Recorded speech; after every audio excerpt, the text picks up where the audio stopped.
happy day to all. So இன்னைக்கு வீடியோல நம்ம வந்துட்டு 12th standard ஓட first chapter தான் வந்துட்டு பார்க்க போறோம். 12th standard ஓட first chapter in accountancy வந்து accounts from incomplete records. Accounts from incomplete records. Accountsனால என்னன்னு சொல்லிருக்கா? It deals with double entry system இல்லையா? Double entry system அப்படினா it deals with both debit and credit. Every debit has its corresponding credit and every credit has its corresponding debit. இதுதான் வந்து நம்ம accounts பொறுத்த வரைக்கும் பார்த்துட்டு இருக்கோம். ஆனா இந்த accounts from incomplete record பொறுத்த வரைக்கும் we are going to deal with single entry system.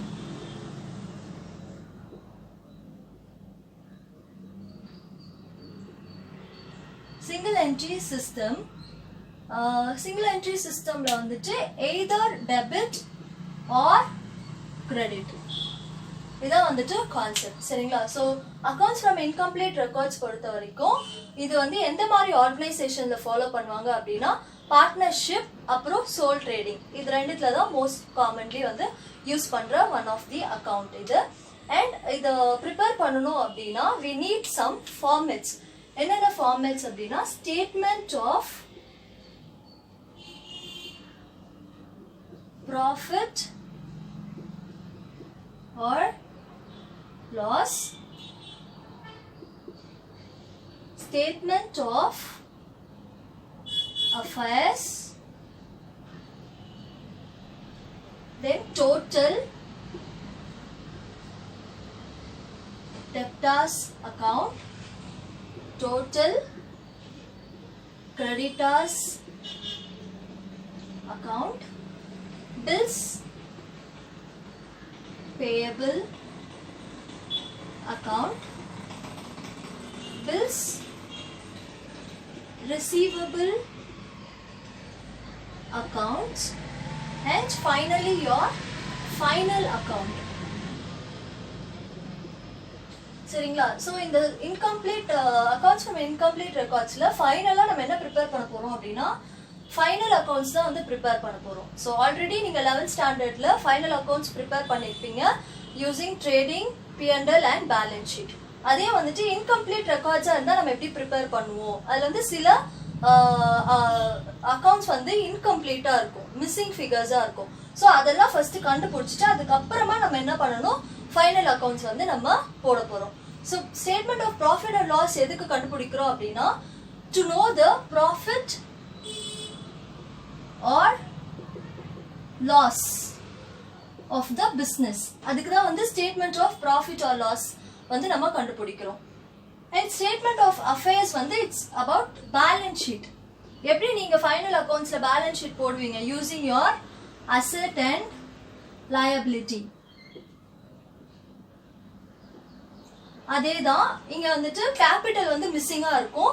So நம்ம இருக்கிற அசெட் வந்து அதிகமா இருக்கும். எப்படி இருந்தாலும் ஆர்கனைசேஷன்ல இருக்கிற அசெட் அண்ட் லயபிலிட்டிஸை வச்சு கேபிட்டல் வந்து கண்டுபிடிப்போம். டோட்டல் டெப்டர்ஸ் அக்கௌண்ட் எதுக்காக நம்ம வந்து போடுறோம் அப்படின்னா to find out the credit sale.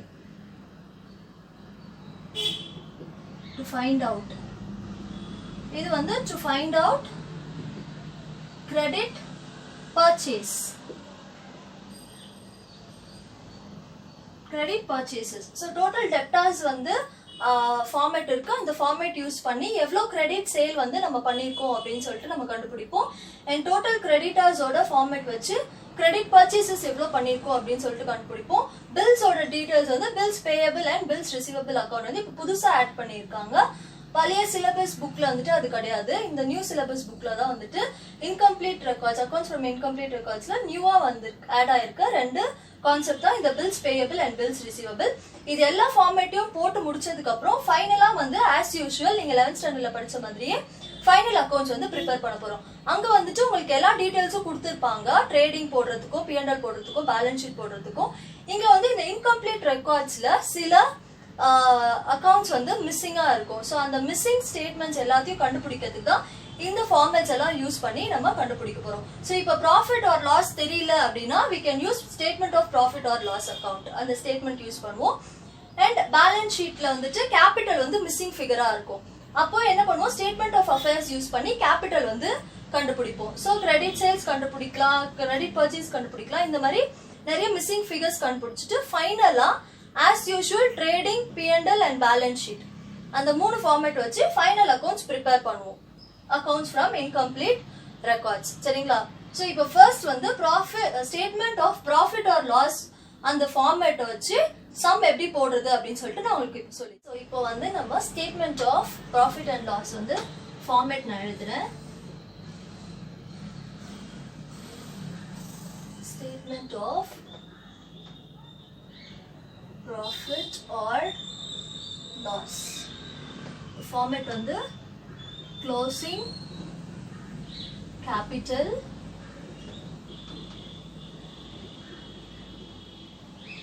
plus drawings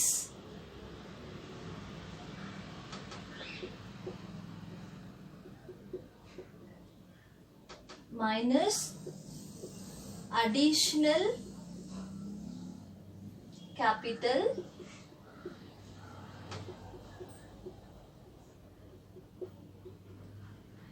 minus opening capital.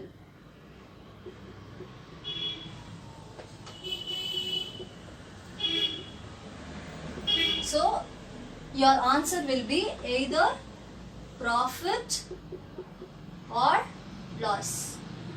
Answer plus la irundhuchna obviously profit, minus la pochu appadina loss. For example ipo vandu namakku closing capital vandu 1,50,000 சம்பளம் கொடுத்திருக்காங்கன்னு வெச்சுக்கோங்க, and drawings வந்துட்டு 30,000 கொடுத்திருக்காங்க, 1,80,000.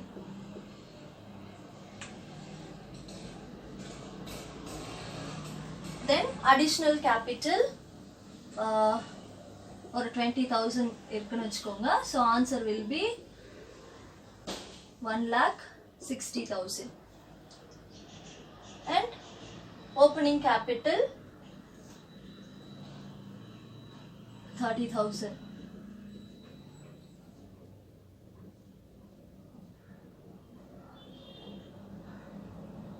So your answer will be 1,30,000 profit. சரிங்களா?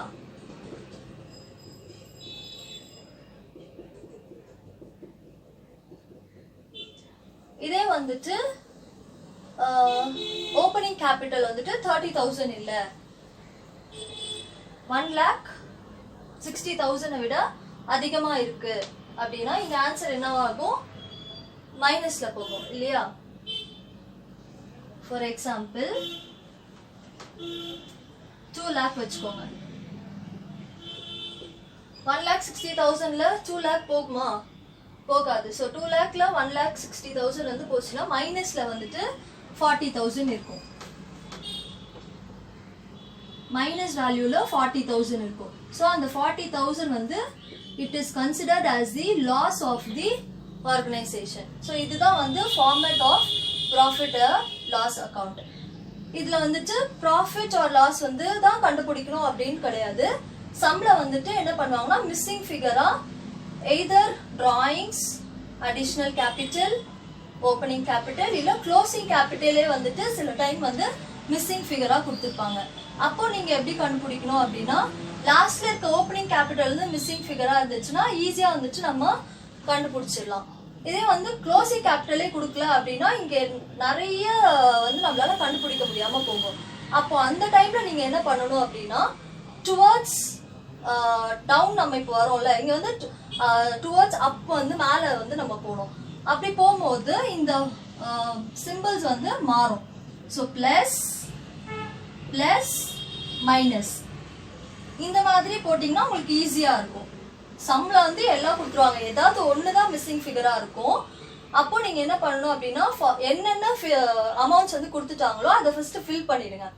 Fill பண்ணிட்டு கீழே இருந்து மேல போகும்போது இந்த ஃபார்மேட் யூஸ் பண்ணீங்க அப்படின்னா பிளஸ் பிளஸ் மைனஸ் இதை யூஸ் பண்ணீங்க அப்படின்னா ஈஸியா வந்துட்டு அப்பர் ஃபர்ஸ்ட் க்ளோசிங் கேபிட்டல் வந்து மிஸ்ஸிங் ஃபிகரா இருந்தா கூட நம்மளால ஈஸியா வந்துட்டு சம் வந்து ஆன்சர் வந்து கண்டுபிடிச்சிட முடியும்.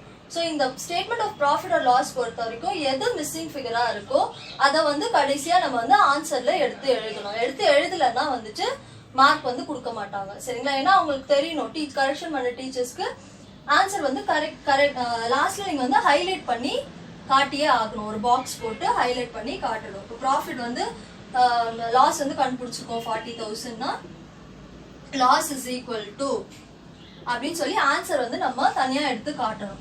இப்போ நம்ம புக்ல இருக்க எக்ஸசைஸ் சம் வந்து நம்ம போடலாம். ஸோ நெக்ஸ்ட் எக்ஸசைஸ் சம் வந்து எக்ஸசைஸ் 4. எக்ஸசைஸ் 4ல க்ளோசிங் கேபிட்டலே வந்துட்டு இல்ல. So the very first thing and the some.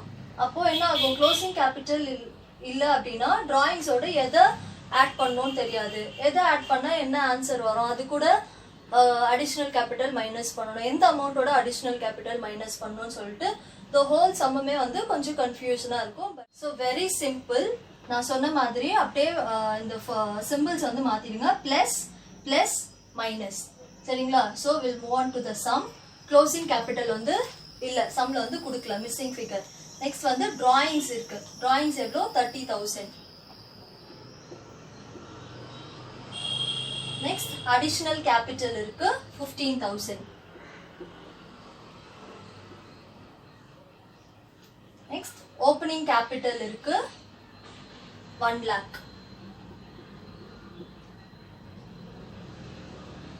And profit of the year வந்துட்டு கொடுத்துட்டாங்க 60,000. சரிங்களா? ஸோ அப்படியே ஆட் பண்ணுங்க.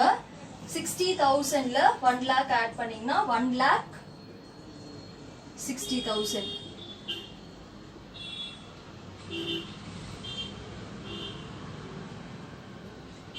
and 1,60,000 ஓட அடிஷனல் கேபிட்டலை ஆட் பண்ணுங்க. 1,75,000 and 1 lakh கடைசியா மைனஸ் பண்ணணும். 1,75,000 இருந்து 30,000 மைனஸ் பண்ணோம் அப்படின்னா 1,45,000. இந்த 1,45,000 தான் வந்துட்டு ஆன்சர். சரிங்களா? So closing capital is equal to 1,45,000. So இது என்ன ப்ராஃபிட்? ஸோ இந்த க்ளோசிங் கேபிட்டல் தான் வந்துட்டு நம்மளுடைய ஆன்சர். ஸோ இவ்வளோதான் வந்துட்டு statement of profit or loss எப்படி கண்டுபிடிக்கணும். அதில் எந்த ப்ராஃபிட் ஆர் லாஸ்ன்னு கிடையாது, எந்த மிஸ்ஸிங் ஃபிகர் கொடுத்துருந்தாலும் இதுதான் ஃபார்மேட். உங்களுக்கு ப்ராஃபிட்டோ இல்லை லாஸோ மிஸ்ஸிங்காக இருந்துச்சுன்னா ப்ளஸ் மைனஸ் மைனஸ்ன்னு இப்படி போட்டு ஆன்சர் கண்டுபிடிச்சிடலாம். இதே மேலே இருக்க ஏதாவது ஒரு பர்டிகுலர்ஸ் வந்து மிஸ்ஸிங் ஃபிகராக இருந்துச்சுன்னா just to the opposite, plus plus minus. It's very simple. Do other exercise sums on your own. If you have any doubt, comment section la comment பண்ணுங்க. நான் அதுக்கான ஆன்சர் வந்து உங்களுக்கு சொல்லி தரேன்.